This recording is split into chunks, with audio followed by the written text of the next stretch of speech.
Inch बराबर नहीं बदला। जो कुरान ने कह दिया वो होके, जोर से बोले, वो होके। कुरान से इधर उधर जो आप भटकोगे जिंदगी भटक जाएगी। बेशक दुनिया कांटों का बन है। आला हजरत कहते हैं शहद दिखाए जहर पिलाए। ये दुनिया बड़ी मीठी लगती है, बड़ी प्यारी लगती है, बड़ी सुंदर लगती है, बड़ी लाजवाब लगती है, बड़ी रंग रंगीलियों वाली लगती है, मगर आला हजरत कहते हैं ये दिखाती शहद है, पिलाती जहर है। वाह वाह वाह, बहुत अच्छे, सुभान अल्लाह। दिखाती शहद है, पिलाती जहर है। आला हजरत कहते हैं इस मरी हुई पे ललचाना नहीं, इसलिए कि दुनिया जो है ये बड़ी बेमुरव्वत है, बड़ी मतलबी है। दुनिया ऐसी है कि जिसके साथ कितनी भी भलाइयां कर दो, अगर आप उसकी एक बात ना मानो तो सब पे पानी फेर देता। जा तुझे भी देख लिया यार। वाह वाह वाह, सुभान अल्लाह। आप 100 भलाइयां करो उसके साथ और एक उसकी बात ना मानो। वो आपसे रात के 2 बजे कहे चलो रामपुर चलने, आपको भी मुझे सर्दी लग रही, मैं नहीं जाऊंगा। जा तुझे देख लिया यार।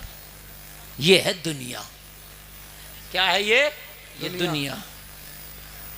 और अल्लाह वो है, उसकी 100 मरतबा आप नाफरमानी करते हैं और फिर भी वो कहता है मेरा बंदा। जी वाह वाह वाह, क्या बात है, क्या बात है। फिर भी वो कहता है मेरा बंदा, मेरा बंदा। मदीने के आका वो हैं कि उनकी शरीयत को हम ठुकराते हैं, अमल नहीं करते उनके हकाम पर, फिर भी कहते हैं रब्बे हबली उम्मती। बेशक बेशक। फिर भी कहते हैं रब्बे हबली उम्मती। जो जिंदगी में हमारी जवाल आया है, जो हमारी जिंदगियों में परेशानियां आई हैं, सबसे बड़ी चीज ये है कि कुरान जो हमारे लिए एक ज़ाब्ता-ए हयात था, हमने उसे छोड़ा। नबी की जिंदगी कि जिन्होंने कुरान पे प्रैक्टिकल करके बताया जिंदगी ऐसे गुजारी जाती है। कुरान में थ्योरी है, जी जी, कुरान में क्या है, थ्योरी है, बता दिया गया कुरान में। कुरान में कहा अकीमुस्सलाह, नमाज पढ़ो, कायम करो नमाज, थ्योरी है ये, कह दिया गया। कैसे पढ़े, नबी ने प्रैक्टिकल करके बताया, ऐसे पढ़े, क़याम ऐसे होगा, रुकू ऐसे होगा, सजदा ऐसे होगा। भाई बात है कि नहीं है? तो कुरान और नबी की जिंदगी को मजबूती से पकड़ना पड़ेगा अगर चाहते हो कि जिंदगी आसानी से गुजरे। वाह वाह वाह, सुभान अल्लाह। और आज किसी से भी बात करो, को भी कैसे, तो वैसे तो कह देगा ठीक है मजे आ रहे हैं, लेकिन उससे सच में पूछना, अकेले में जरा कहना सही बता यार कैसे गुजरे, कहेगा मौलाना बड़े ही परेशान। जी जी। हमने नेता लोगों से पूछा तुम बताओ कैसी गुजर रही है, भाई तुम तो मंत्री बन गए, मौलाना बड़ा ही परेशान हूँ, अपोजिट बिल्कुल जीने नहीं दे रहा, और ये जो कुर्सी है ना ये भी छीनने फिर रही है। जी जी जी, सही बता रहा हूँ मैं। मालदार से पूछो वो भी कहता मौलाना सुकून नहीं है, हकीकत बता रहा हूँ। जी जी। और से पूछा भाई तू बता, कहने लगा मौलाना क्या बताऊं, यकीन मानना, मेरे अपने भी मुखालिफ हैं, मेरे गैर भी मुखालिफ हैं, जीना दुश्वार और हराम कर दिया।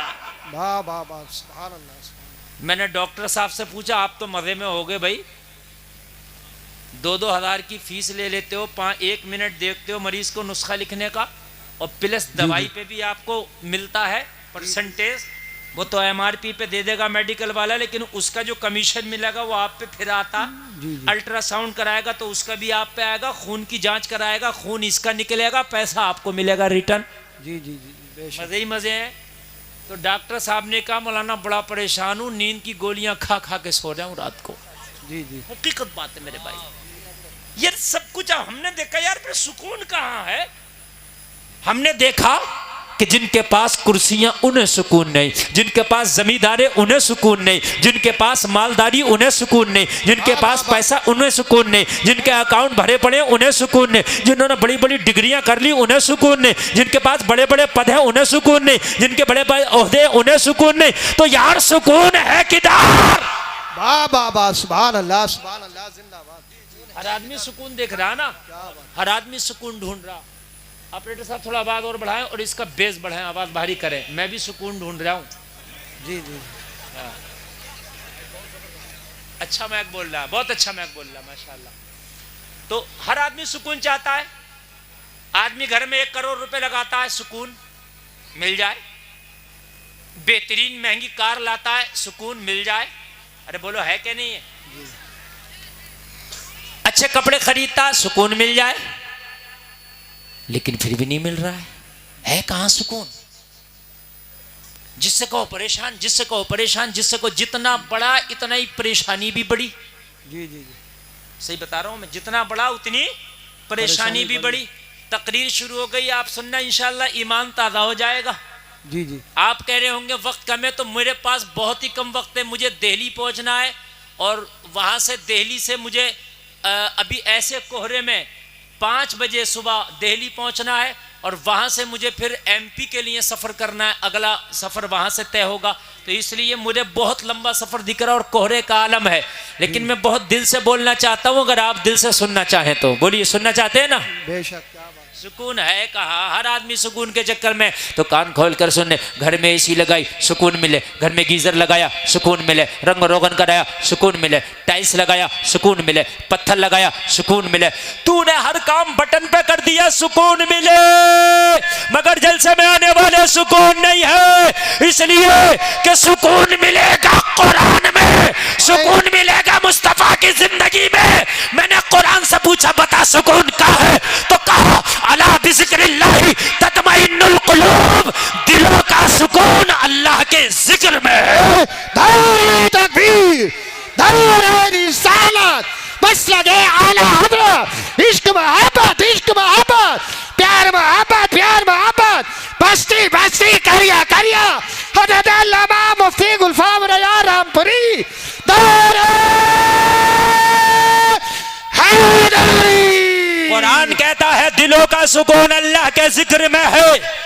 बाबा बाबा, कुरान ने कहा दिलों का सुकून जलसे में आने वालों अल्लाह के जिक्र में है। तो फिर तुम सुकून कहां? तुम सुकून मुरादाबाद जाके तलाश करते हो, रामपुर जाके तलाश करते हो, स्वार में तलाश करते हो, बीड़ी के मंडल में तलाश करते हो, सिगरेट की डिब्बी में तलाश करते हो, गगन की पुड़िया में तलाश करते हो। सुकून न मंडल में मिलेगा, सुकून न सिगरेट की डिब्बी में मिलेगा, सुकून न गगन की पुड़िया में मिलेगा।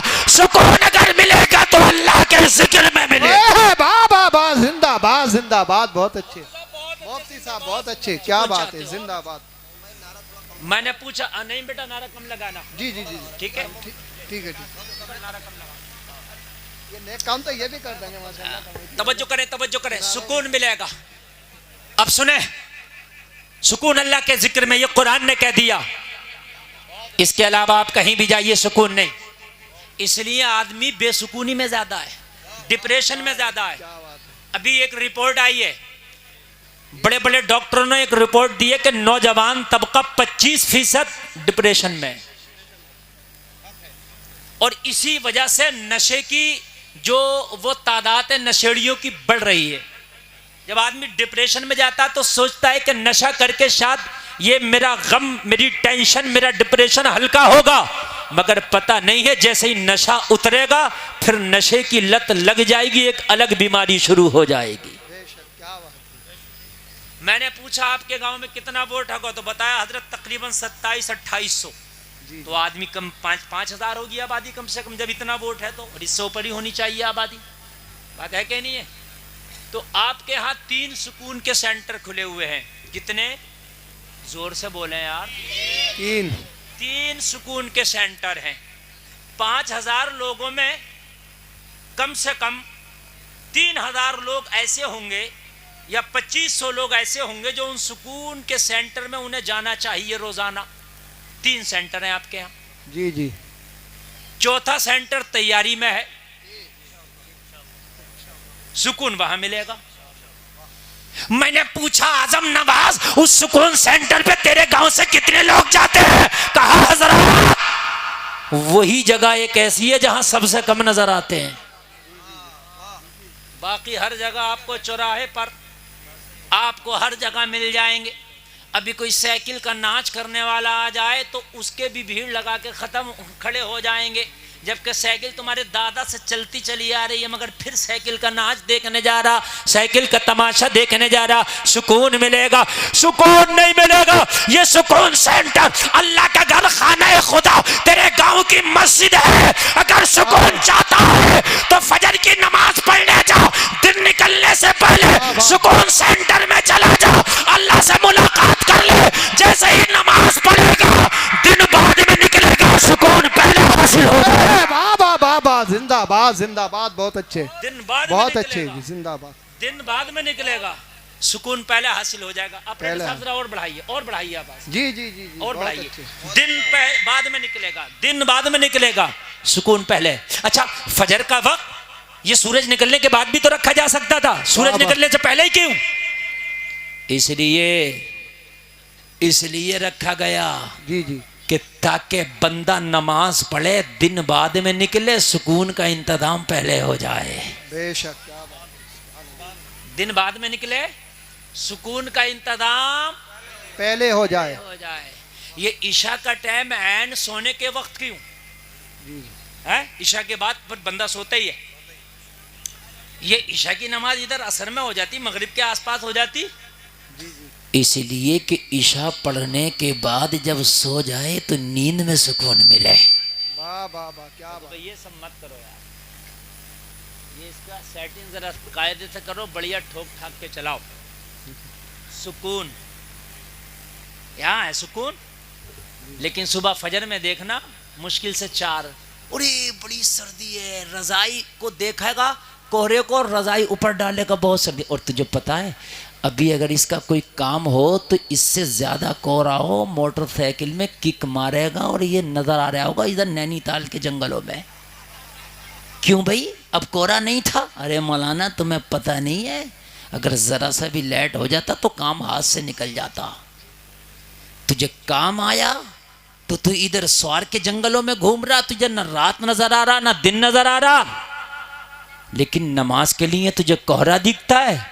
जबकि हकीकत बात यह है कि मस्जिदें अब इतनी खूबसूरत बना दी गई हैं। मैंने अभी आपकी मस्जिद देखी, नमाज ईशा पढ़ी है, माशाल्लाह नई तकनीक से बनाई गई है कि मस्जिद में जाके इतना दिल लगता है कि इतना तेरे घर में दिल नहीं लगेगा। तेरे घर में चूहे होंगे, तेरे घर में जो है खटमल भी हो सकते हैं, अरे घर में कुछ भी हो सकता है यार, है? तेरे घर में बीवी का झगड़ा, तेरे घर में भाइयों का झगड़ा, है ना? लेकिन मस्जिद में कुछ नहीं, सिर्फ मस्जिद में सुकून ही सुकून है। तो मस्जिद में आना, इधर तुझे सुकून मिलेगा, इधर सुकून हासिल होगा। लेकिन इससे दूर भाग के जाएगा कहाँ? कहता मौलाना सुकून नहीं, सुकून नहीं, मियाँओं के पास जाना शुरू कर दिया। और कुछ हमारे मुसलमान, अल्लाह माफ करे, अल्लाह इन्हें हिदायत दे दे, कलमा पढ़ते हैं, पता नहीं कैसे कलमा पढ़ा है, मैंने यहाँ तक सुना है और अपनी आंखों से कितनों को देखा है कि जब वो परेशान हुए तो बाबाओं के पास जाना शुरू कर दिया, गैर मुस्लिम बाबाओं के पास, उनके पास जा रहे हैं, उनके मठों में जा रहे हैं कि वहां हमें सुकून मिल जाए। खुदा की कसम तुझे सुकून कहीं नहीं मिलेगा। अगर सुकून चाहता है तो तुझे मुस्तफ़ा की जिंदगी में मिलेगा। एक बात बताऊं मैं यार, जब गैरों को सुकून हासिल करना होता, खुदा की कसम वो इस्लाम के करीब होते हैं कि यार सुकून इधर मिलेगा। और तू है इस्लाम से दूर भाग के सुकून हासिल करना चाहता है, नहीं मिलेगा। एक बहुत बड़ा ईसाई प्रोफेसर है, बहुत काबिल है, दुनिया की तालीम बहुत ज़्यादा उसके पास है। जलसे में आने वालों ज़रा दिल के कानों से सुनना, लेकिन घरेलू मामले में गिरफ्तार हो गया, बीवी से झगड़े का शिकार हो गया। और आपको मालूम है इंसान पूरी दुनिया से मुकाबला कर सकता है, पूरी दुनिया से पंगा ले सकता है, लेकिन अगर घर में खाना जंगी हो जाए, अगर बीवी से उसका झगड़ा हो जाए तो उसकी जिंदगी नर्क बन जाती है, उसकी जिंदगी जीते जी जहन्नम बन जाती है। इसलिए कि बीवी से कैसे दूरी इख्तियार करे, बीवी लाइफ पार्टनर है, बीवी शरीके हयात है, बीवी से दूरी इख्तियार नहीं कर सकता। बीवी से झगड़ा हुआ, बीवी से इख्तलाफ हुआ, लोगों मजहबन ईसाई है, बीवी जलाल में आई, कहने लगी तेरे साथ नहीं रहना, तलाक चाहिए। ये पढ़ा लिखा आदमी था, इज्जतदार आदमी था, प्रोफेसर आदमी था, चाहता था कि अगर बीवी का तलाक हो गया तो माशरे में बेइज्जती होगी। तलाक होने से बेइज्जती भी होती है ना, यार ये मामला घर का घर में निपट जाए और ये बीवी यही मान जाए और मामला थोड़ा सा चाहिए मुझे कह सुन ले, लेकिन ये यही तलाक तक नौबत ना आए, यही निपट जाए। लेकिन आपको मालूम है अगर मोहतरमा अपनी जिद पे आ जाए तो फिर मान के किसी की नहीं देती हैं ना, मान के नहीं देती हैं। फिर ये टेढ़ी पसली से पैदा है ना, ये इनको आप चाहो कि सीधा कर दें तो ये टूट सकती हैं मगर सीधी नहीं होंगी, ये समझना जरूरी है। आज मेरे भाई 60% तलाक़ें हो रही हैं किस बुनियाद पर? जरा सा झगड़ा हुआ, वो कह रहा देख खामोश हो जा, देख मान जा। अच्छा ना खामोश हुई तो क्या कर लेगा तू? बस यही काम खराब होता है, बस वो यही करता है, फिर तलाक ही देता है। और क्या करता है फिर? कहता है कि हजरत गुस्से में दे दिया था मैंने, है ना। फिर मोहतरमा को भी समझ में आ गया ये नहीं होना चाहिए था, उन्हें भी समझ में आ गया नहीं होना चाहिए था। फिर भागते मौलवी साहब के पास, हजरत ये बताइए हमने तलाक गुस्से में दे दिया था, हो गया। मेरे प्यारे मोहब्बत में कौन तलाक देता? गुस्से में ही तो तलाक होती है। अब पछता रहा है, अब पछता रहा। दे के देने से पहले मौलवी से पूछता हजरत बीवी बहुत झगड़ा करती है क्या करूं? तो मौलाना रास्ता बता देता। अरे बात समझ में आ रही है कि नहीं आ रही? हाँ। एक शख्स की बीवी ने कहा भाई कान खोल के सुन ले, शरीयत के हिसाब से जिंदगी गुजरी। कहा ठीक। बोली तेरे अब्बा तेरी अम्मा ना मेरे वो बाप है ना मेरी माँ, मेरे सास ससुर हैं वो। शरीयत मुझे मजबूर नहीं करती है कि मैं उनकी खिदमत करूं, मैं नहीं करूंगी। कहने लगा यार मेरे बाप हैं, बूढ़े हो गए, माँ बूढ़ी हो गई, थोड़ा इनकी तरफ भी रहम कर ले, खिदमत कर ले। कहने लगी शरीयत बता रही हो तो बता। तेरे माँ बाप हैं, मैं अखलाकन कर लूं तो ठीक है, ना करूं तो कोई बात नहीं। बात सही है। अगर औरत अपने बच्चे को दूध भी ना पिलाए तो मर्द के ऊपर जिम्मेदारी है कि वो उसको दूध पिलवाए, चाहे मुआवजा दे के पिलवाए। यार बड़ा परेशान आज का होता, तलाक दे बैठता। मगर ये आदमी होशियार था, चलो किसी मौलवी से मिलते हैं। हजरत के पास गया, हजरत घर बिगड़ने वाला है, शादी की थी के बूढ़े माँ बाप को 2 रोटी टाइम से मिला करेंगी, मगर अब वो जो मिल रही थी वो भी खत्म हो गई। वो कह रही है तुम्हारे माँ बाप है, तुम करो, मैं क्यों करूं? मौलाना ने कहा कह तो सही रही, मगर काश अगर कोई अपने मामले में मौलाना के पास जाओ तभी तो तुम्हारे मामलात आसान होंगे। तुम मौलाना के पास बाद में जा रहे हो, वकील साहब के पास पहले जा रहे हो, दरोगा जी के पास पहले जा रहे हो, थानेदार साहब के पास पहले जा रहे हो। और रिश्तेदार कह रहे हैं हटेंगे नहीं, टेंशन मत लियो, लगाओ इतने मुकदमे, घर बनने ही ना दे रहा। अभी एक मीटिंग हुई, मैं डीएम के उसमें तमाम अधिकारी थे, डीएम भी था, तो उसने खुद कहा, बोला 90% जो मियाँ बीवी के मुकदमे हैं वो खुद तो मान जाए, मगर ये जो लिवाहिकीन है ये नहीं मानने देते। हटना मत पीछे, 2 लगा दो, दहेज प्रथा और लगा दो। मुकदमे, अरे यार अगर कोई मामला है तो समझाओ आपस में, मामलात को बिगड़वाओ मत, मामलात को बनवाओ। मौलाना ने कहा ठीक तो कहती है, तो कहा हजरत ठीक तो कहती है, लेकिन माँ बाप बूढ़े, उन्हें कौन देगा रोटी पका के? तो कहने लगे हम बताएंगे उसका तरीका है तो हम। तो बोला हजरत बता ही दे। तो कहना एक काम करो, दूसरा निकाह कर लो, शरीयत उसकी इजाजत देती है। क्या बात है, वाह भाई वाह। और बीवी से जाके कहना आप सही कह रही थी, शरीयत ने आपको मजबूर नहीं किया कि मेरे बाप बाप की खिदमत करो, आप मत करें, मैं एक और निकाह कर लेता हूं, वो मेरे माँ बाप की खिदमत करेगी, तुम मेरी खिदमत करना। शरीयत ने इजाजत दी है और उसे मना करे तो फिर तुम कहना आप गलत हो, इसलिए कि आप कह रही हो कि शरीयत हमें मजबूर नहीं करता तुम्हारे माँ बाप की खिदमत करने पर, तो फिर शरीयत हमें भी तो इजाजत दे रही है ना। कहने लगे ठीक है। गए बीवी से बोले कोई बात नहीं, आप मेरे वालिदैन की बिल्कुल देख रेख ना करें। बोली ठीक है, शरीयत तो इजाजत दे रही है। हाँ हाँ, लेकिन बोले ऐसा मैं मौलाना साहब से मसला पूछ रहा हूँ, एक निकाह और कर रहा हूँ। कहने लगे क्यों?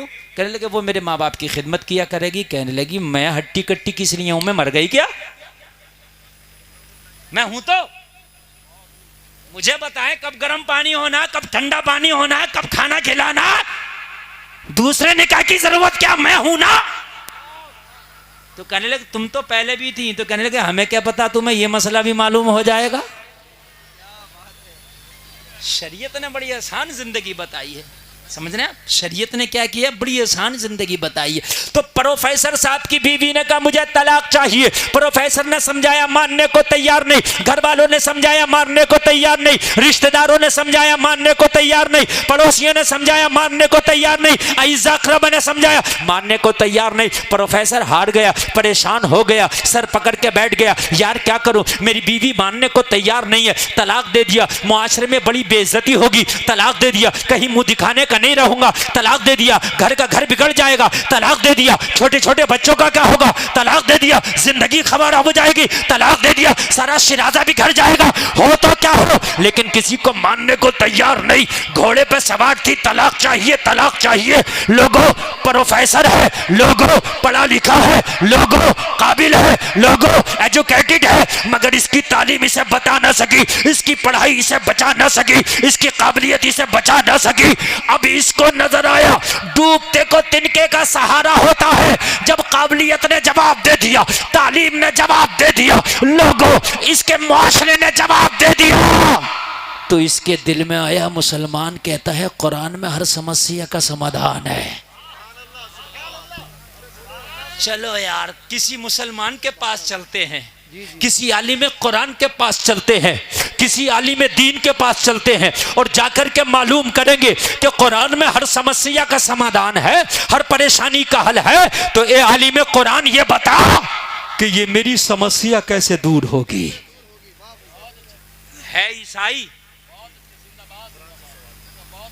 लेकिन मदद के लिए कुरान नजर आ रहा है, और हम हैं मुसलमान और हमें बॉलीवुड नजर आता है, हमें हॉलीवुड नजर आता है। हम मुसलमान हैं, हमें दुनिया नजर आती है। वो ईसाई है, जब सारी चीजों ने दम तोड़ दिया तो फिर उसे कुरान नजर आया। तुम्हारे तो घर में सब कुछ है, तुम्हारे तो पास अल्लाह ने सब कुछ दिया है, लेकिन मेरे भाई जब तुम अपने हथियार को इस्तेमाल ही नहीं करोगे तो फिर इसमें गलती किसकी है। कुरान को इस्तेमाल करो ना। जिस कुरान को पढ़ के सहाबा ने पूरी दुनिया पे हुकूमत कर ली, उस कुरान को तुमने ताक़ो में रख दिया। कभी जुमा में पढ़ा नहीं तो वो भी नहीं पढ़ा। जलसे में आने वालों, इस वक्त कोई हिंदी पढ़ा हुआ है, कोई इंग्लिश पढ़ा हुआ है, कोई उर्दू पढ़ा हुआ है, और आजकल यूट्यूब और नेट का जमाना है। जिंदगी में एक बार तर्जमे वाला कुरान जरूर पढ़ो, ताकि पता चले कि कुरान में है क्या क्या। खाली बगैर तर्जमे का नहीं, बल्कि तर्जमे वाला कुरान पढ़ो। चाहे हिंदी में तर्जमा पढ़ो, चाहे इंग्लिश में उसका ट्रांसलेट पढ़ो। और अगर आपको पढ़ना नहीं आता तो यूट्यूब पे किसी सुन्नी आलिम का तर्जमे वाला कुरान सुनो। आपको पता तो चलना चाहिए कि नबियों का किस किस नबी का किस्सा बयान किया गया, अल्लाह ने कुरान में क्या क्या बयान किया। अच्छा, पूरा कुरान तर्जमे के साथ पढ़ोगे, पूरा कुरान तर्जमे के साथ सुनोगे तो पूरा कुरान याद ना भी रहेगा तो 10% तो बातें याद रहेंगी। 10% ही तेरे लिए काफी है। लेकिन इस पूरे मजमे में शायद कोई एक आध बंदा निकल आए, खड़े होकर कह दे हजरत मैंने पूरे तर्जमे के साथ कुरान पढ़ रखा। शायद गालियां, तर्जमा तो तर्जमा, हमारी माँ बहनों को तफसीर के साथ गालियां याद होती हैं। और चुगली तो ऐसी ऐसी चुगली लगा लगा के उसमें बुन बुन के कर देगी। चुगली ऐसी चुगली कर देगी कि एक हुई होगी तो उसके अंदर 20 बेहुई लगा देगी। समझे? और अगर इससे बात पूछने पे आ जाए कि ये बता तूने जो ये बात कही है, ये बात कहां तक सही है, अगर बात पुछवा दी जाए और जब बिल्कुल झूठ निकले तो क्या हम क्या करें, हमने तो सुनी थी। तो तूने सुनी हुई क्यों आगे बयान कर दी भाई? तूने सुनी हुई क्यों आगे बयान कर दी? ये राइट तुझे किसने दे दिया? इस्लाम से दूर रहोगे, कुरान से दूर रहोगे तो यही तुम्हारी जिंदगियों का शियार बन जाएगा कि लोगों की बुराइयां करते फिरोगे। अगर कुरान का दामन पकड़ोगे तो लोगों की बुराइयां नहीं करोगे, बल्कि लोगों की बुराइयां दूर कराते नजर आओगे। नारे तकबीर, नारे रिसालत, मसलके आला हजरत ख्वाजा के हिंदुस्तान का सुन्नी मुसलमान उलमाए सुन्नत। कुरान से दूर रहोगे तो सिर्फ लोगों की बुराइयां करते नजर आओगे, इसकी बुराई उसकी बुराई, इसकी चुगली उसकी चुगली। अगर कुरान से करीब रहोगे तो लोगों की बुराइयां छुड़ाते नजर आओगे। बुराइयां छुड़ाओगे लोगों की, और ऐसी छुड़ाओगे कि जैसी गौसे आजम ने छुड़ाया, डाकुओं के पास गए तो वली बना दिया। सुभान अल्लाह। छुड़ाओगे और कुरान से दूर रहोगे तो बुराइयां करोगे। अब तुम्हें अपनाना है कि कौन सी जिंदगी अपनाओगे आप। प्रोफेसर ने मौलाना से कहा, हजरत कि बीवी का तलाक रुक सकता है कुरान के जरिए। मौलाना ने मुस्कुरा के कहा, कुरान तो बड़ी चीज है, तेरी बीवी का तलाक तो मेरे नबी की हदीस रोक देगी। यार जोर से बोलना सुभान अल्लाह। सिर्फ बच्चे ही बोल रहे हैं, बड़े बड़ों ने तो ये सोच लिया कि हमें तो ना बोलने की जरूरत है ना कुछ समझने की। अच्छा, बच्चों को आगे भी बिठा दिया। ये काम बच्चों का नहीं है, ये काम बड़ों का है। मैं बच्चों को कम और आपको ज्यादा आज समझाने लगा हूं। मौलाना ने मुस्कुरा के कहा, कुरान तो बड़ी किताब है, मेरे नबी की एक हदीस पे जा जाके अमल कर ले, तेरी बीवी का तलाक रुक जाएगा। प्रोफेसर ने कहा, मौलाना मजाक तो नहीं कर रहे हैं, मेरी बीवी का तलाक मेरे ख़ानदानी ना रोक सके, मेरी बीवी का तलाक मेरे रिश्तेदार ना रोक सके, मेरी बीवी का तलाक मेरे घर वाले ना रोक सके, मेरी बीवी का तलाक मैं ना रोक सका। हम आजिज़ आ गए, बीवी मानती नहीं, आप कहते हो नबी की हदीस तलाक रोक देगी। कहा हाँ हाँ, मेरे नबी की बात में इतना पावर है, अमल तो करके दिखा, फिर देख कैसा कमाल पैदा होगा। हम तो दूर हैं, हम तो मुसलमान हैं, हमें तो पानी भी पीने का पता नहीं कि सुन्नत तरीका क्या। गधे और खच्चर और बैलों की तरह खड़े खड़े पी रहे हैं, खाना भी खड़े खड़े खा रहे हैं, सर पे टोपी रखना समझते हैं तो मुल्ला जी का काम है, तो इमाम साहब का काम है, हाफिज जी का काम है। हम तो ऐसी बदमाश लोग हैं, हम तो ऐसे कैसे भी खा ले। क्यों खा ले? मुसलमान तू भी है, मुस्तफा का कलमा तूने भी पढ़ा है, जन्नत तुझे भी चाहिए। अगर पानी के 2 घूंट भी पीना तो ये देख मेरे नबी का तरीका क्या था पानी पीने का। अगर नबी के तरीके पे तूने पानी पी लिया, सुन्नत की सुन्नत अदा होगी, इबादत की इबादत हो जाएगी। मौलाना ने कहा, घर चला जा, तेरी बीवी का तलाक रुक जाएगा। कहने लगा, हजरत वो नबी की हदीस तो बताएं। कहा, जा मेरे नबी के सुन्नत तरीके पे बस खाना खा लेना। क्या कर लेना? किस तरीके पर खा लेना खाना? जोर से बोले, सुन्नत तरीके पर। नबी के सुन्नत तरीके पर अगर तूने खाना खा लिया तो तेरी बीवी का तलाक रुक जाएगा। तो कहने लगा, हजरत मुझे बता भी तो दे, मैं प्रोफेसर जरूर हूं, मैंने दुनियावी तालीम जरूर हासिल की है, मगर अभी नबी का सुन्नत तरीका खाने वाला मुझे याद नहीं है। तो मौलाना ने कहा, सुन, घर जाना और घर जाने के बाद में तू खाना तन्हा ना खाना, अपनी बीवी को साथ में लेके खाना खाना, इसलिए कि मिल के खाना खाना मेरे नबी की सुन्नत है। पहले लोग मिल के खाने खाते थे, आपस में मोहब्बतें होती थी। पहले लोग एक बड़ा तबाक होता था, उसके अंदर मिल के 5-4 लोग खाना खाते थे, मोहब्बतें होती थी। अब तो अलग अलग चल रहा, अब तो डिस्पोजल चल रहा, खाओ फेंक दो। मोहब्बतें भी ऐसी चल रही हैं, मिलो बात खत्म। पहले होती थी मोहब्बतें, अब नहीं है, सब खत्म हो गई। अब का मिल के खाना खाना, बगैर बीवी के खाना नहीं खाना। पता चला अपने घर में हो तो मिल के खाना खाओ, बीवी है तो बीवी के साथ खाओ, माँ है तो माँ के साथ खाओ, बाप है तो बाप के साथ खाओ, बहन है तो बहन के साथ खाओ, भाई है तो भाई के साथ खाओ, औलाद है तो औलाद के साथ खाओ। मगर ये मुआशरा उल्टा है। हम दुनिया के साथ खाएं कोई बात नहीं, अगर कोई बीवी के साथ खाने लगे तो कहते जा भी मियाँ ये जोरू का गुलाम हो गया। अरे मियाँ किसी गैर के साथ थोड़ी खा रहा, अपनी बीवी के साथ खा रहा। अम्मी आयशा फरमाती हैं कि मैं जिस कटोरे से पानी पीती थी, मुस्तफ़ा उसी कटोरे से पानी पीते थे। अम्मी आयशा फरमाती है कि मैं जिस जगह से कटोरे से मुंह लगा के पानी पीती, मेरे नबी उसी जगह से मुंह लगा के पानी पिया करते हैं।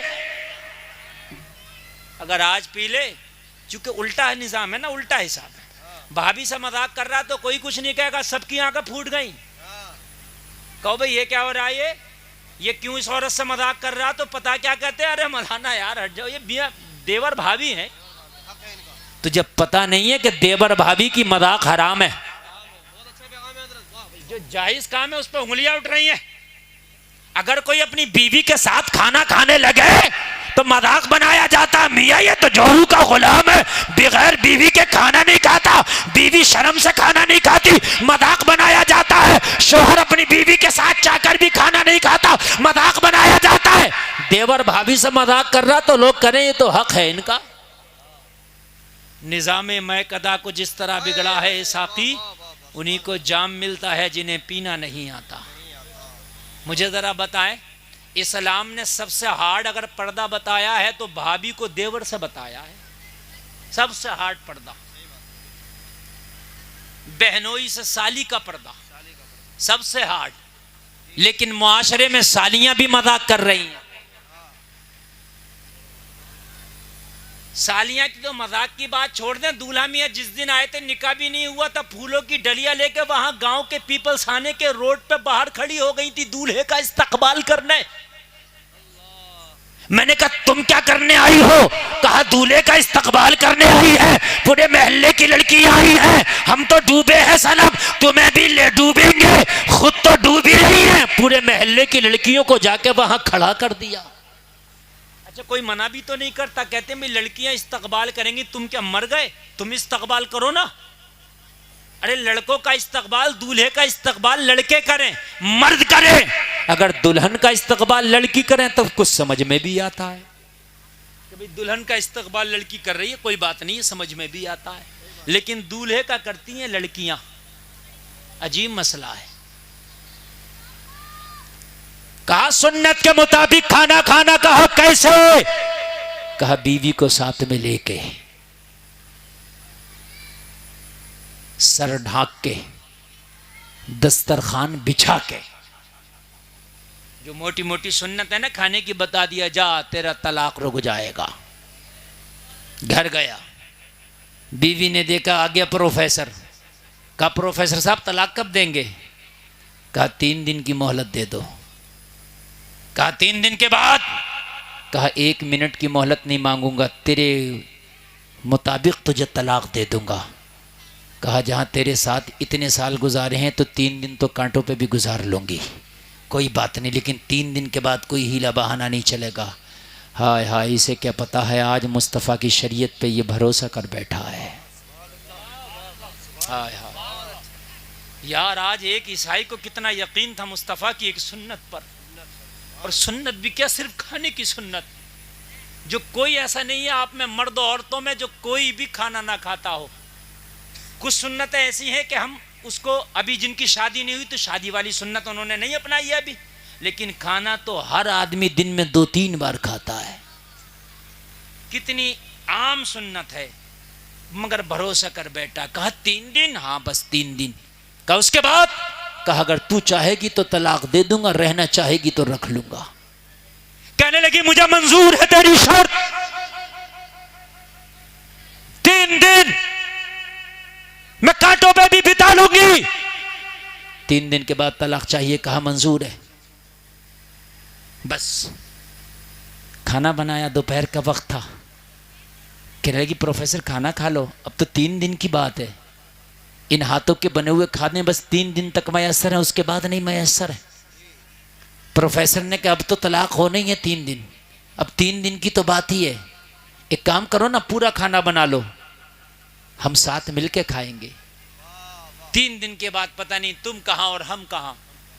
3 दिन के बाद पता ही नहीं साथ में बैठना नसीब हो या ना हो, साथ में खाना नसीब हो या ना हो। 3 दिन की तो बात है। कहा ठंडा हो जाएगा। कहा ठंडा भी मंजूर है, मगर अब तेरे बगैर नहीं खाना मंजूर है। बीवी का बयान है कि प्रोफेसर के ये जुमले सुने ना तो जो बगावत की आग जल रही थी सीने में वो थोड़ी सी कम हुई, मोहब्बत का थोड़ा सा दिया जला। मैं तलाक की डिमांड कर रही हूं और ये मेरे बगैर खाने भी तैयार नहीं है। हाय हाय हाय, मैं तलाक की डिमांड कर रही हूं और ये मेरे बगैर खाने भी तैयार नहीं है। कैसा मोहब्बत वाला शोहर है ये। अल्लाह अल्लाह। अब जरा गौर करें, खाना बन गया, लाई, कहने लगी अच्छा अब आजा प्रोफेसर। प्रोफेसर आ गया, अब तो खा ले। कहा ऐसे नहीं खाना है। कहा फिर कैसे खाना है? कहा ये खुले हुए बाल अच्छे नहीं लगते, इस पे एक चादर ढांक लो और अच्छे से दुपट्टा ओढ़ने के बाद फिर मेरे पास बैठो, फिर आराम से खाना खाना। क्या बात है भाई, वाह भाई मुफ्ती साहब, वाह सुभान अल्लाह। लगी आज से पहले तो कभी इसने सर के बालों का ख्याल नहीं किया था, आज से पहले तो कभी दुपट्टा का ख्याल नहीं किया था, आज से पहले तो कभी चादरों का ख्याल नहीं किया था, लेकिन आज इसे क्या हो गया, बड़े सलीके की बातें करने लग गया। आज क्या हो गया, बड़ी भलाई की बातें करने लग गया। आज क्या होगा, बड़ा सीधा सीधा चल रहा है। मगर कहने लगी 3 ही दिन की तो बात है, लाई चादर अंदर से ओढ़ लिया, अब खाने लगी। तो फिर प्रोफेसर ने हाथ पकड़ लिया, कहने लगा ऐसे नहीं खाना, कोई पवित्र कपड़ा हो उसे ले आ और उसके ऊपर खाना रख, फिर खाएंगे। कहा खाने से और फिर कपड़े से क्या मतलब, यानी दस्तरखान से क्या मतलब। कहने लगा अगर गिर गया खाना खाते हुए तो आपको बिस्तर धुलना होगा और आपको तकलीफ होगी धुलने में, इससे बेहतर है दस्तरखान बिछा लिया जाए ताकि आपकी तकलीफ कम हो जाए। सोचने लगी 3 दिन बाद तलाक होना और मेरी छोटी छोटी तकलीफ का कितना ख्याल है इसे। भाई वाह वाह, क्या बात है मुफ्ती साहब। नबी की हर सुन्नत में हिकमत है मेरे अजीज। हक बात है। हम तो ऐसे ही छोड़ देते हैं, अगर चाय भी पीते हैं तो फैशन में 2 घूंट तो उसी में छोड़ देते हैं और इसको फैशन समझा जाता है। और अगर कोई प्लेट अपनी साफ करे ना तो आदमी गौर से देखता है कि पता नहीं इसको खाना कब से नहीं मिला, भाई अजीब चाट रहा है ये। हाँ, उसको गवार समझा जाता है। फैशन बनाया 2 घूंट छोड़ना, जिस दिन तुम मरेगा नामा अमाल में तेरा रजिस्टर खोला जाएगा। ये 2 घूंट चाय जो फेंकी गई है ये तेरे रजिस्टर में लिखा होगा। अल्लाह के हुजूर तुझे खड़े होकर इस 2 घूंट चाय का हिसाब देना होगा। नालों में फेंकी गई है ना ये जो 2 घूंट चाय है, इसका हिसाब देना होगा। ये जो शादी में गए थे बिरयानी से प्लेट भर ली थी, मोटा मोटा खा के जो छोड़ आया था तू, ये कयामत में ना तेरे रजिस्टर में लिखा होगा। वाह भाई वाह मुफ्ती साहब वाह। ये जो रोटी खा रहा था ठंडी थी फेंक दी थी, छू नहीं रहा था, वो लिखा गया तेरे नामा अमाल में। हाँ, ये लिखा गया है। बहुत बर्बादी हो रही है। आज अगर बारात 400 लोगों की आ रही है तो खाना 600 का बनाया जा रहा, पता 200 का तो बर्बाद करके ही जाना इन 400 को। समझ रहे हैं आप? चूंकि अगर चाट के खाएगा साफ करके खाएगा तो इंसल्ट होगी। तुझे पता नहीं तेरे नबी मोहम्मद रसूलुल्लाह जब खाना खाया करते तो उंगलियों को इतना चाटा करते मुंह में लेके कि उंगलियां सुर्ख हो जाती। ये नबी की सुन्नत थी। और एक बात और बता दूं मैं आपको, टाइम क्या हुआ, एक बात और बताऊं मैं आपको, मेरी बात जरा मोहब्बत से सुनते रहे। पूरी दुनिया का कोई ऐसा चूरन नहीं बना, पूरी दुनिया का कोई ऐसा टैबलेट नहीं बना जो खाने को इतना तेज हजम करे जितना तेज ये मुंह का लुआब हजम करता है। नहीं बना। खाना जितना चबा के खाओगे इतना ही जल्दी हजम होगा। खाना जितना चबा चबा के धीरे धीरे खाओगे इतना ही तेरे पेट के लिए फायदेमंद होगा। इसलिए कि चबा के खाने में लुआब भी जाएगा और जब लुआब ज्यादा जाएगा तो खाना जल्दी हजम होगा। समझ में बात आ रही है? गन्ना है और एक गन्ने का रस है। गन्ना हाजिम है और गन्ने का रस भी लो काबिज है। मियाँ चीज एक है लेकिन असर दो क्यों? और हमारे जो बूढ़े लोग हैं ये बता देंगे मगर मैं बता दूं आपको, यानी गन्ने का रस पियो तो काबिज और गन्ना अगर खाओ तो हाजिम। तो रस हम ऐसे ही पी लेते हैं, वो भारी हो जाएगा, लेकिन जब गन्ना खाएंगे तो एक एक कोई को चूस चूस के खाएंगे तो रस के साथ में मुंह का लुआब भी जाता है। जैसे लुआब जाएगा तो वो हाजिम हो जाएगा। समझ रहे हैं आप? वो हाजिम हो जाएगा। ये जो खाने खाए जा रहे हैं और खाने जो हम खा रहे हैं आज अंग्रेजों के तरीके पर, यही तो वजह है, यही तो वजह है कि पेट वक्त से पहले निकल गए। यही तो वजह है, पहले पूरे गांव में किसी 1-2 का पेट निकला हुआ होता था, आज हर घर में 2-4 के निकले हुए हैं। नबी की सुन्नतों को छोड़ो, ऐसी परेशानी होगी। अगर सुन्नत के मुताबिक खाना खाओगे, मेरा दामन पकड़ लेना, कसम खा के कहता हूं किसी को भी पेट की शिकायत नहीं होगी, निकलेगा ही नहीं, वजन कम करने की जरूरत ही नहीं पड़ेगी। नबी फरमाते हैं कि खाना खाओ, जब थोड़े से भूखे रह जाओ तो हाथ खींच लो। और मियाँ है, अगर बढ़िया कोरमा हत्ता आ जाए तो हाथ खींचता, डोंगे खींचता। मेरी बात गलत तो नहीं है? वाह भाई मुफ्ती साहब वाह।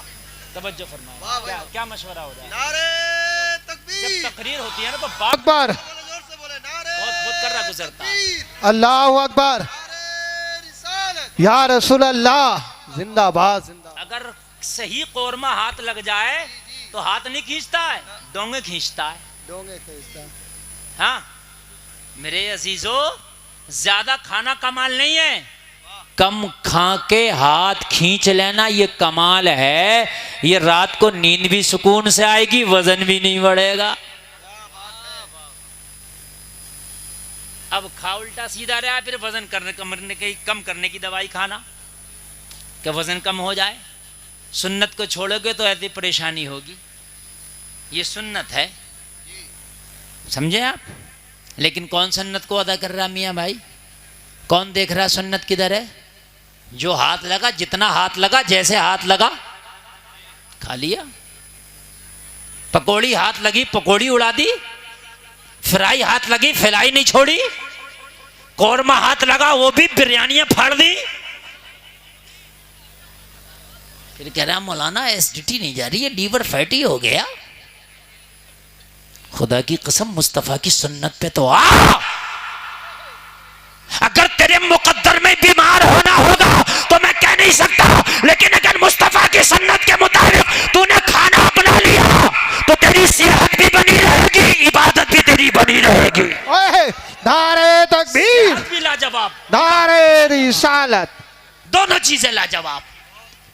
सुन्नतों के तो यार मामले ही लाजवाब है। जितना खाना तुम्हारे सामने आ जाए वो खाना तुम्हारे लिए जरूरी है, तुम्हारे नामा अमाल में लिख दिया जाता है। जब टेबल पे खाने के लिए बैठो, दस्तरखान पे खाने के लिए बैठो तो उतना ही निकालो जितना खा सको, उतना ना निकालो कि जितना खा ना सको, इसलिए कि क़यामत में इसका हिसाब देना है। जो छोटे छोटे जर्रे आप अपनी प्लेट के साफ कर ले तो वो दुआ करते हैं, या अल्लाह इसने हमें फिकने से, नाले में जाने से बचा लिया, ए परवरदिगार तू इसकी बख्शिश फरमा देना।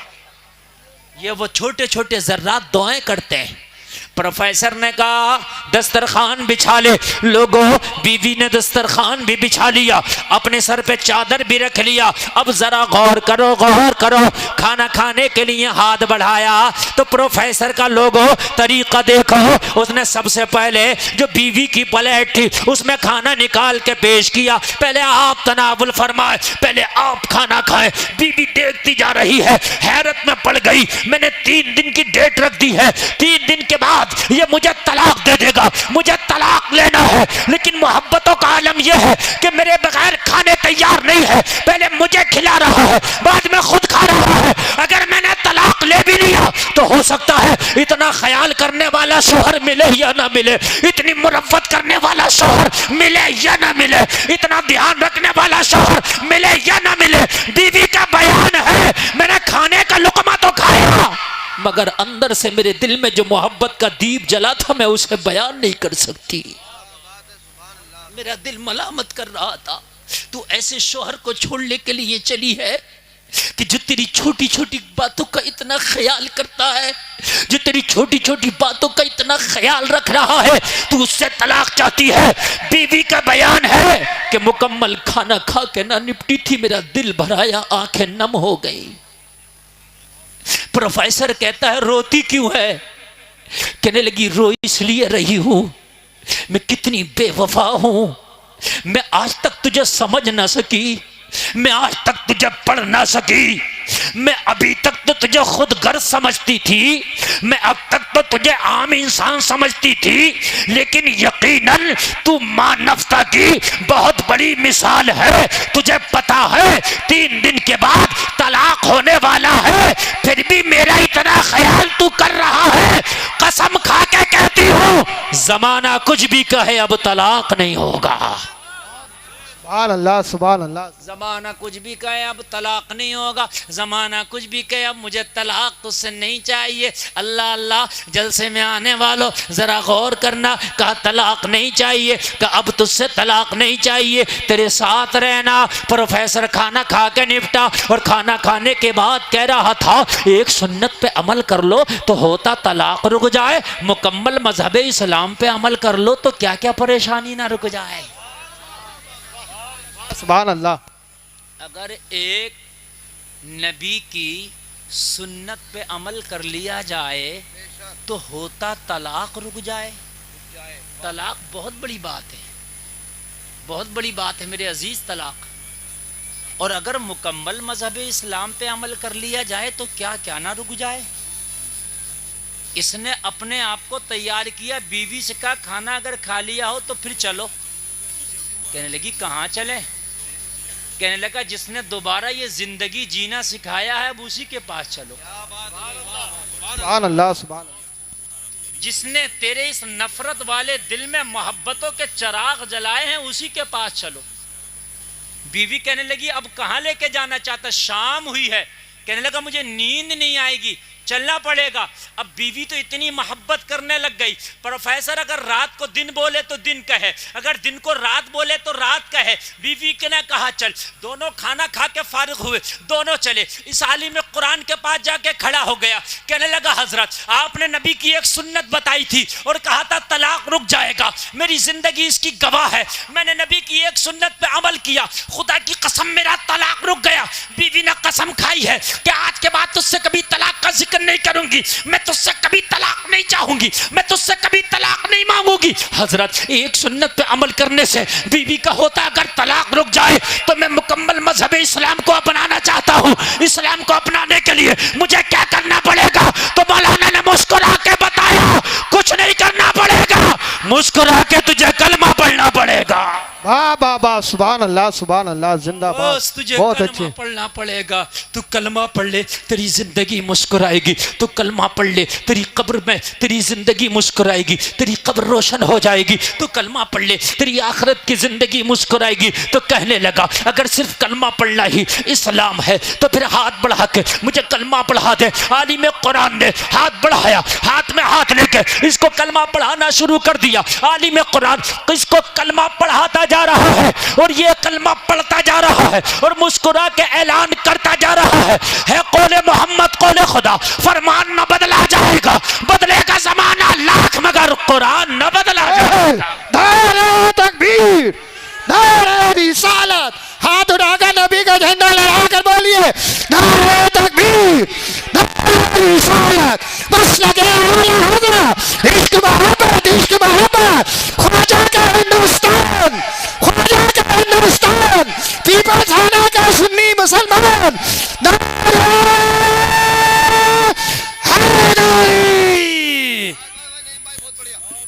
जलसे में आने वालों, मुस्तफ़ा जाने रहमत की जिंदगी तुम्हारे लिए बेहतरीन नमूने अमल है।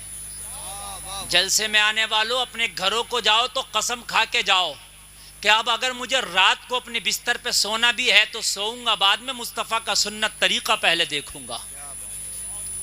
और अब तो मोबाइल तुम्हारी जेबों में है, तुम्हें कहीं जाने की जरूरत नहीं, मोबाइल पे निकालो सोने का सुन्नत तरीका क्या है और सुनो और सुन्नत तरीके पे सो।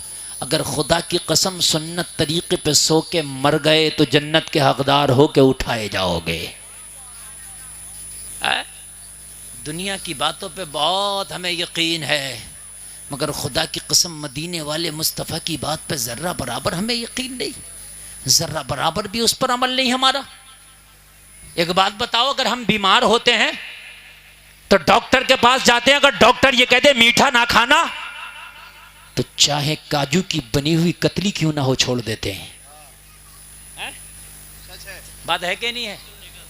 चाहे आगरे का पेठा क्यों ना हो छोड़ देते हैं, चाहे मथुरा का पेड़ा क्यों ना हो छोड़ देते हैं। क्यों? डॉक्टर ने मना कर दिया।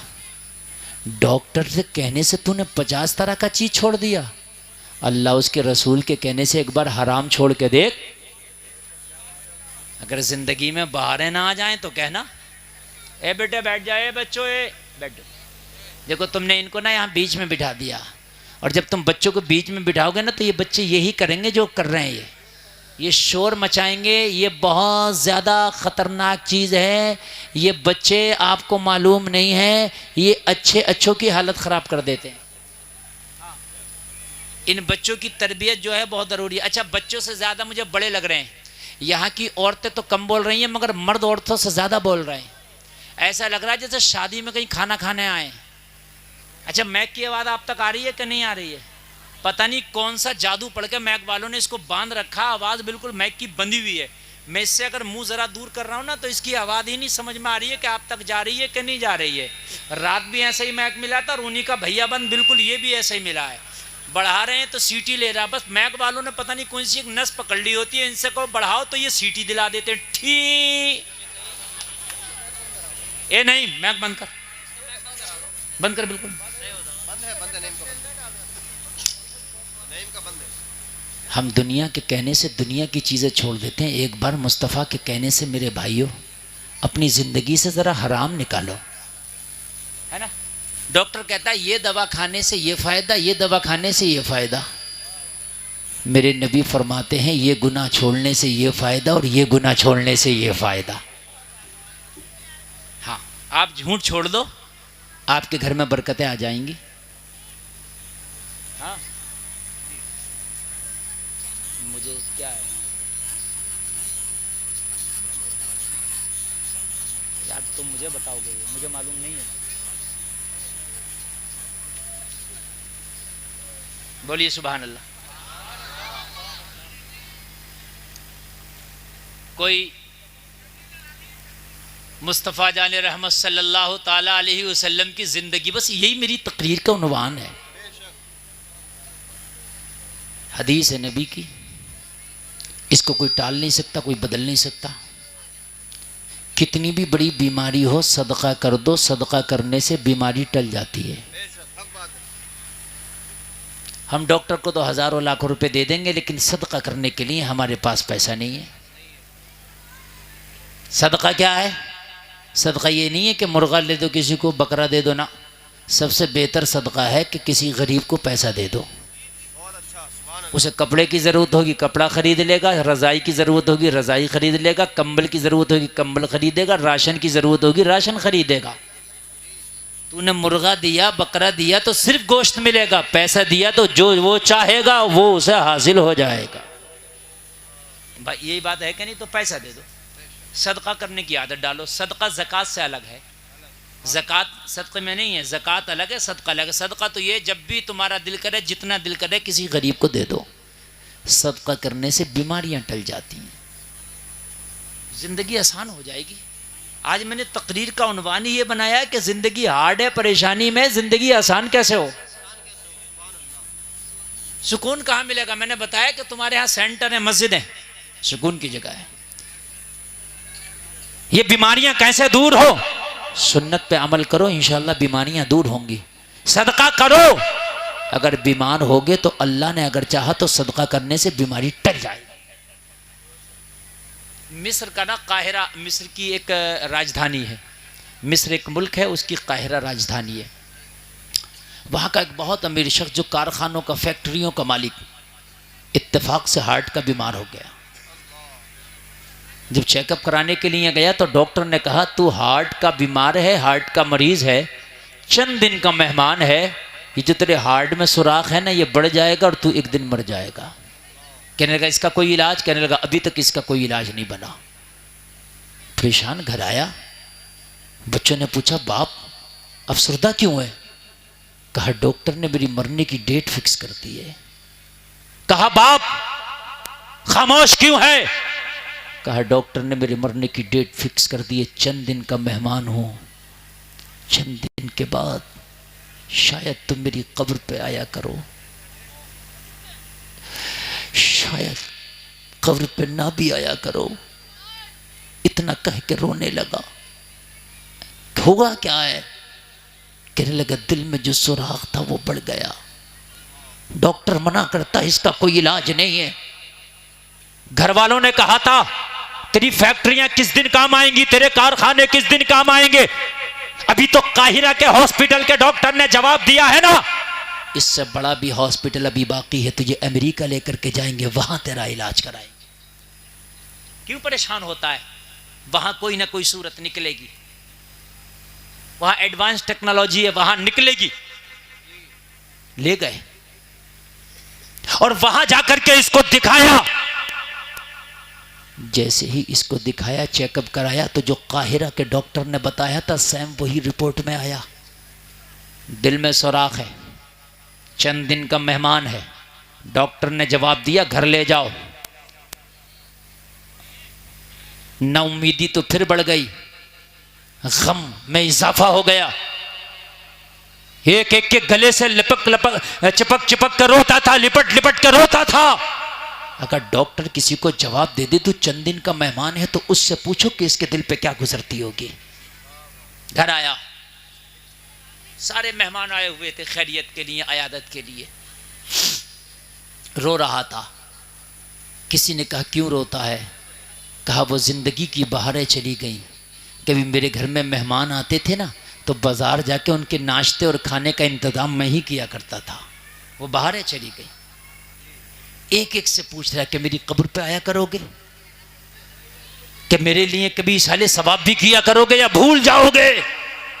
आज इसका अपने कारखाने, अपनी फैक्ट्रियां सभी से बेकार नजर आ रही थी। डॉक्टरों ने जवाब दे दिया था, और जलसे में आने वालों अगर कितने भी अमीर हो और अगर डॉक्टर बीमार कह के तुम्हें जवाब दे दे, तो खुदा की कसम अगर बैंक के भी मालिक हो ना, तो हर चीज तुम्हें वीरान और बर्बाद नजर आने लगती है। किस काम की ये बैंक और किस काम के ये पैसे? घर वालों ने कहा इतना तो रोने की जरूरत नहीं है, हौसला रख, चल बाजार चल, तेरा कुछ दिल बहलेगा। मरीज को अगर थोड़ा सा ले जाओ ना तो उसका दिल बहलता है। हमारे यहाँ क्या होता है, अगर मरीज की खैरियत के लिए जाए, उसके सीने पे बैठ कर उसकी बीमारी का तस्करा करते हैं। अरे इसी बीमारी में तो थे हमारे पड़ोस में अभी परसों ही मरे। अब वो बेचारा, अगर उसकी सांसें अब तक ठीक भी चल रही थी ना, तो उसकी सांसें ऊपर नीचे होने लगी। समझ रहे हैं आप? ऐसा ही है हजरत। क्यों डाले पड़े हो तुम हॉस्पिटल में, क्यों पैसे खराब कर रहे हो? यही बीमारी थी, बिल्कुल अभी परसों ही दफन हुआ, छोटे छोटे बच्चे रह गए। अरे अगर इस बीमारी में मरा भी है तो तू इसके सामने क्यों बयान कर रहा है? इसके सामने तो ये कहना यार तू अच्छा हो जाएगा, अल्लाह ने चाहा तो। ये बीमारी फला साहब को भी थी, हमने उसे भी अच्छा होते देखा है। अल्लाह ने चाहा तेरी भी रिकवरी हो जाएगी। अरे दुआओं से तो तकदीर बदल जाती है। उसका दिल तोड़ेंगे और, समझ रहे हैं? हाय हाय, कहने लगा चल बाहर चल, बाजार में घूमेगा, थोड़ा सा फिरेगा, सैरो तफरी होगी, मन बहलेगा, दिल खुश होगा, तो हो सकता है तुझे जिंदगी की थोड़ी सी उम्मीद नजर आने लगे। कहने लगा हाँ ये बात सही है, लेकिन चलने के काबिल नहीं हूं मैं। तो कहने लगा हम सहारा देंगे ना। बेटों ने सहारा दिया, बाजार ले गए।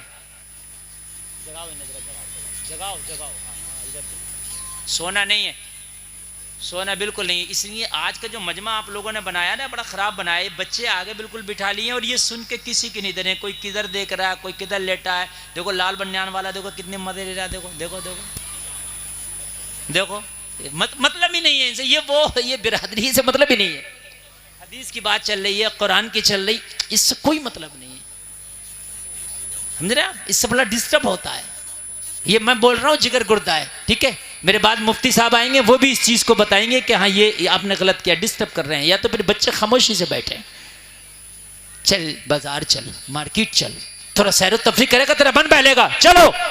बच्चों ने सहारा दिया। बेटे ने कांधा पकड़ा, किसी ने हाथ पकड़ा, किसी ने इसको पकड़ा, सहारा दिया, बाजार ले गए, थोड़ा सा इसको घुमाया, थोड़ा सा फिराया, मन बहला, मन अच्छा हुआ। तो कहने लगा एक काम ना करो, मार्केट में आ ही गए हो तो मेहमान घर पे आए हुए हैं खैरियत के लिए, कुछ गोश्त खरीद के उनका बेहतरीन मेहमान नवाजी ही कर दो।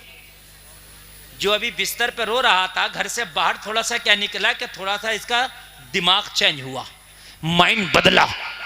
इसको गोश्त की दुकान पर ले गए, खड़ा कर दिया, इसने बताया इतना खरीदो। बच्चा जैसे ही दुकान के पास गया तो इसने क्या देखा, एक खातून है जो हिजाब में है, नकाब पोश है, चेहरा किसी को नजर नहीं आता, उसके हाथ में कपड़े का थैला है।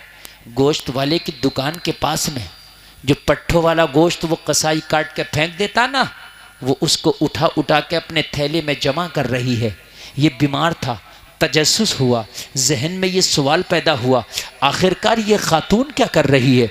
इस गोश्त को तो कुत्ता और बिल्ली भी जल्दी नहीं खाते, इस गुदूद और पट्ठे वाले गोश्त को ये उठा उठा के थैला में क्यों जमा कर रही है? इसने अपने एक बेटे को इशारा किया कि ज़रा इस खातून को मेरे पास लेके आ।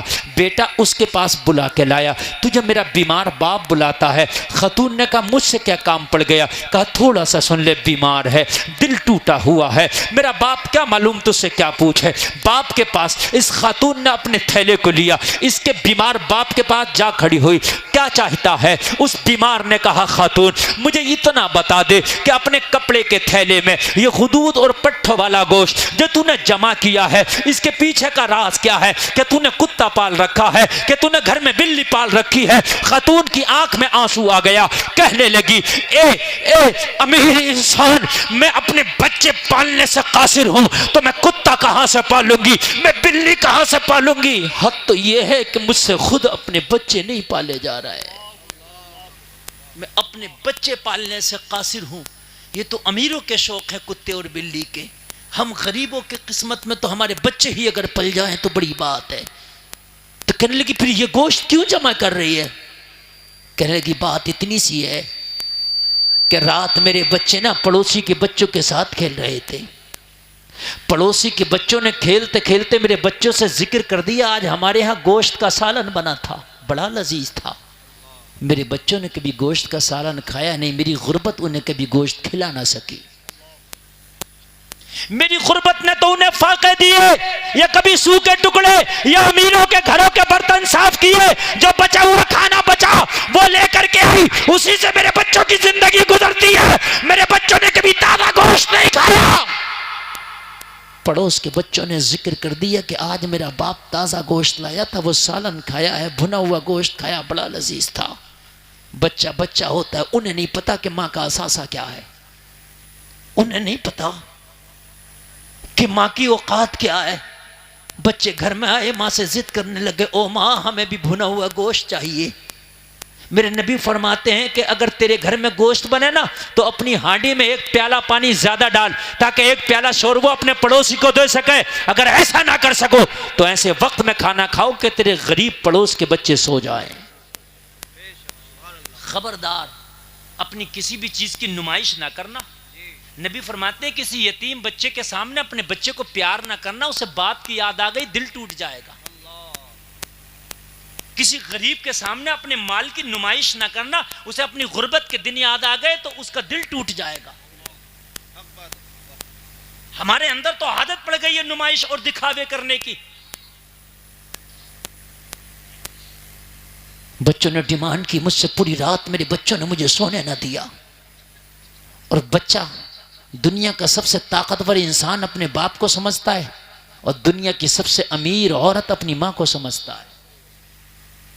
कोई बाईद नहीं कि बच्चा जहाज उड़ता देख ले बादलों में तो मां से आके कहता मां मैंने जहाज उड़ता देखा, मुझे भी जहाज चाहिए। उसे पता नहीं कि मेरी मां का असासा है या नहीं है। अगर दुनिया का कितना भी मजबूत इंसान बच्चे को मार दे तो कहता अपने बाप से शिकायत करूंगा। वो अपने बाप को दुनिया का सबसे ताकतवर इंसान समझता है, चाहे बाप कितना ही कमजोर क्यों ना हो। आने दो मेरे बाप को बतलाऊंगा।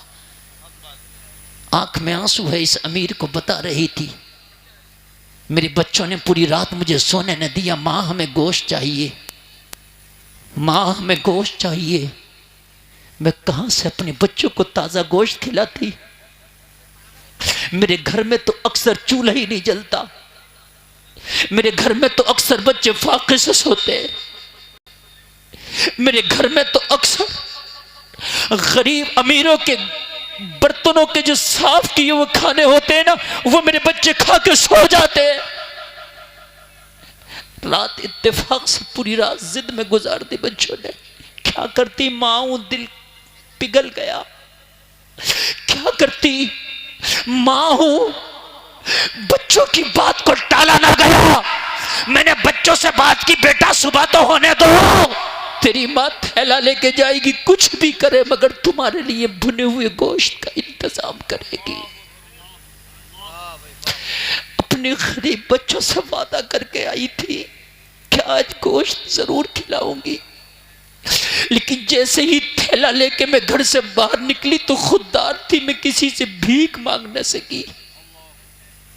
जलसे में आने वालों, उन्हीं को ना दिया करो जो हाथ फैला के मांग लेते हैं। मांगने वाले तो मांग लेते हैं, मगर कितने जरूरतमंद वो हैं जो इस सर्दी में भी बिना गर्म कपड़ों के गुजार लेते हैं, मगर मांगने के लिए उनकी हिम्मत जवाब दे जाती है, उनकी गैरत गवारा ना करती। उन जरूरतमंदों का ख्याल रखना ये तुम्हारी जिम्मेदारी। बाबा नारे तकबीर, नारे रिसालत, मसलके आला हजरत, उलमाए सुन्नत जिंदाबाद जिंदाबाद। मांगने वाले तो मांग लेते हैं, लेकिन कितनी गैरतमंद बेटियां, कितने गैरतमंद बेटे आज भी ऐसे हैं कि जरूरत है, लेकिन खुदा की कसम उनकी गैरत जवाब दे गई, वो मांगते नहीं, इसलिए कि उनकी गैरत उन्हें मांगने नहीं देती। जलसे में आने वालों, तू महसूस कर, अगर वाकई वो जरूरतमंद है, अगर वाकई वो हाजतमंद है, तो खामोशी के साथ उसकी मदद कर दे।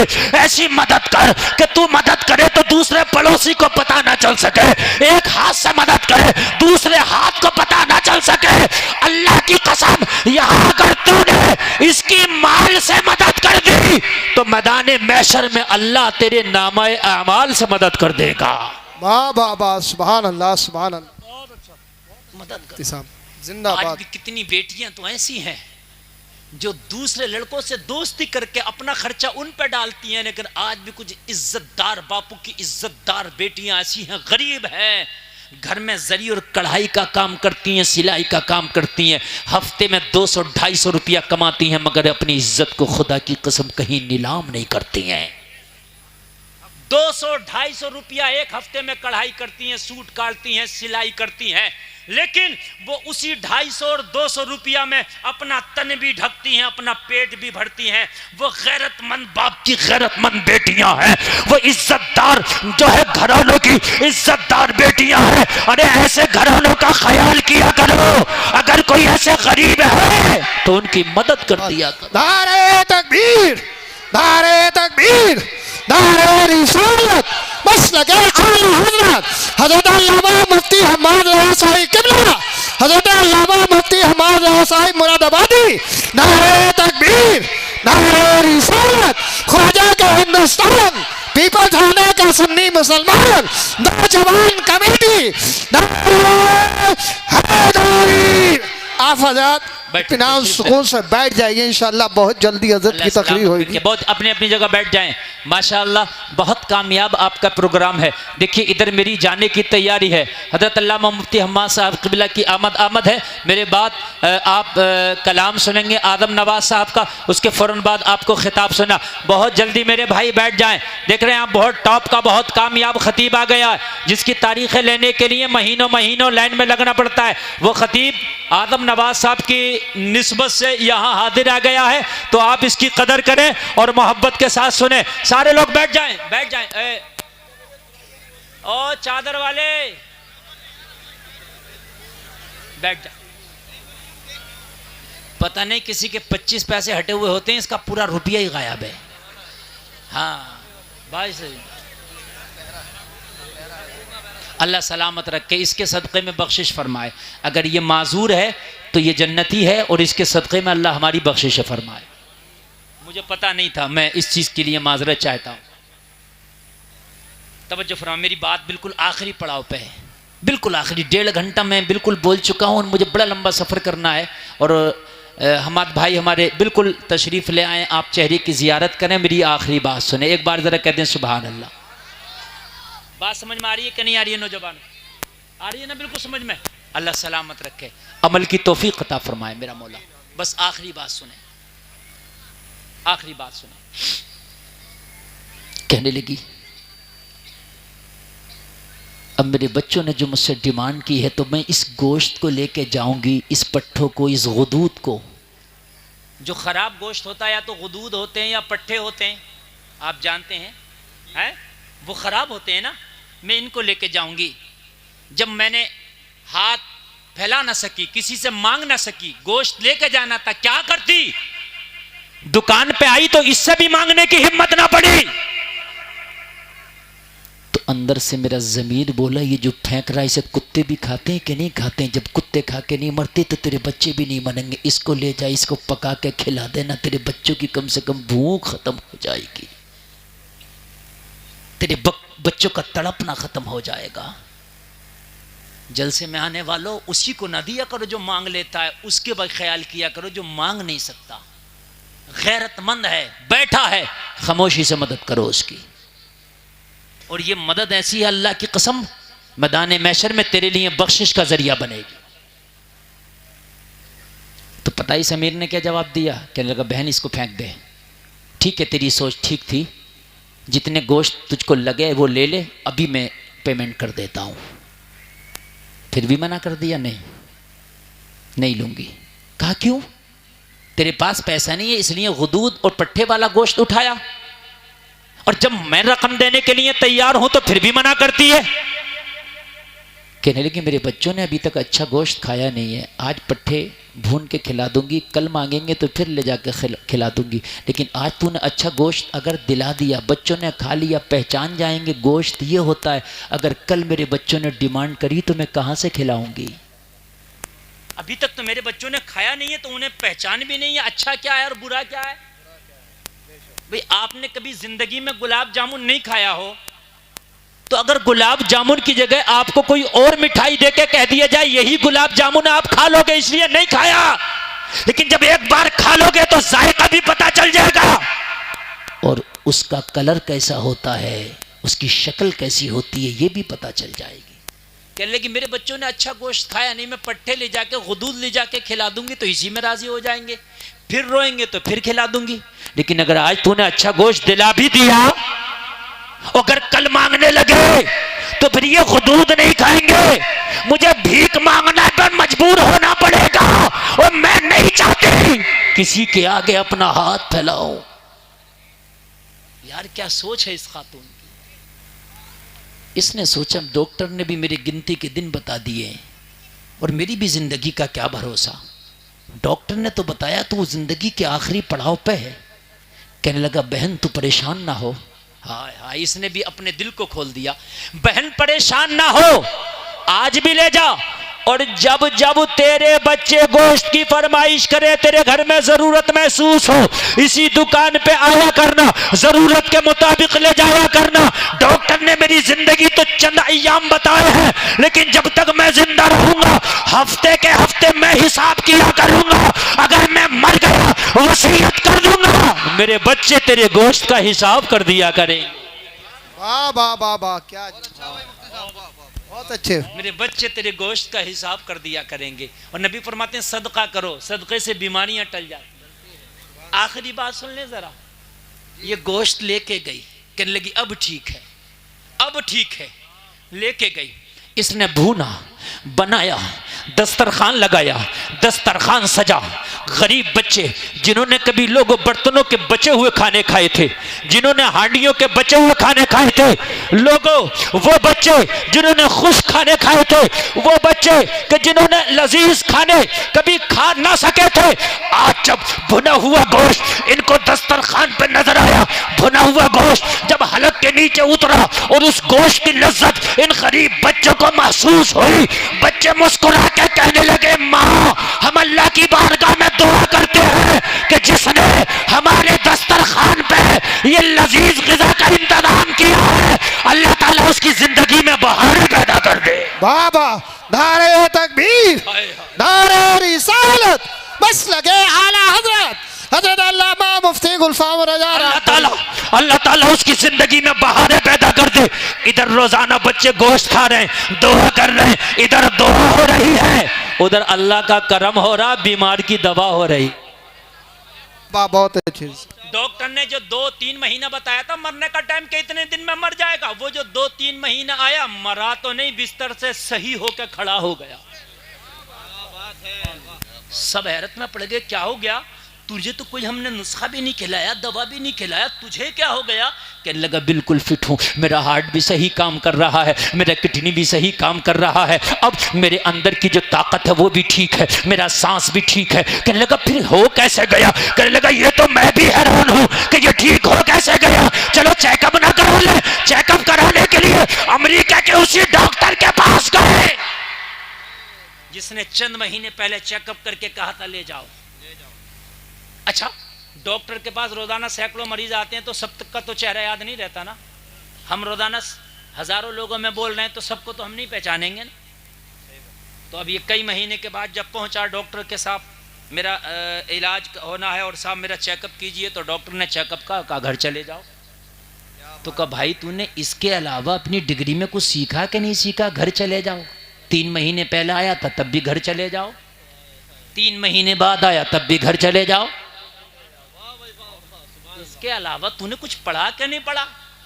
तो आगे बोला जो चाहो वो खाओ, जो चाहो वो पियो। कहा 3 महीने पहले भी यही बतलाया था। अच्छा, जब आदमी लाइलाज हो जाता है और डॉक्टर को ये लगे कि मर्ज इसका ऐसा हो गया कि दुनिया में कोई दवा भी से कारगर साबित नहीं होगी, तो डॉक्टर क्या कहता है? इसकी खिदमत कर लो, जो चाहे खिलाओ पिलाओ। यही कहता कि नहीं कहता है? या फिर बिल्कुल नॉर्मल हो तब कहता है जो चाहो खाओ पियो। तो डॉक्टर से कहा कि तूने अलावा अपनी डिग्री में 2 बातों के घर जाओ, जो चाहो खाओ पियो, कुछ सीखा कि नहीं सीखा? कहा क्या मतलब? कहा 3 महीने पहले भी कहा था घर जाओ, जो चाहे खाओ, जो चाहो पिलाओ, और अब भी कह रहा घर जाओ, जो चाहे खाओ, जो चाहे पियो। तो कहने लगा 3 महीने का तो पता नहीं मगर अब का पता है। अब 3 महीने का उसको याद थोड़ी है डिग्री, उसके उसमें रिपोर्ट में क्या आया था? तो कहा अब का क्या है? चल 3 महीने पहले का तो मुझे पता, तू बता अब क्या है मेरी रिपोर्ट में? कहा रिपोर्ट साफ है, मामला नॉर्मल है, तो जो चाहे खाओ, जो चाहे पियो। कहा डॉक्टर साहब सही से चेकअप किया है? कहा दोबारा कर लो चेकअप। कहा भाई बिल्कुल सही से किया है। तो कहा क्या आया? कहा बिल्कुल दिल साफ। वाह वाह वाह, सुभान अल्लाह। दिल क्या आया? हार्ट साफ।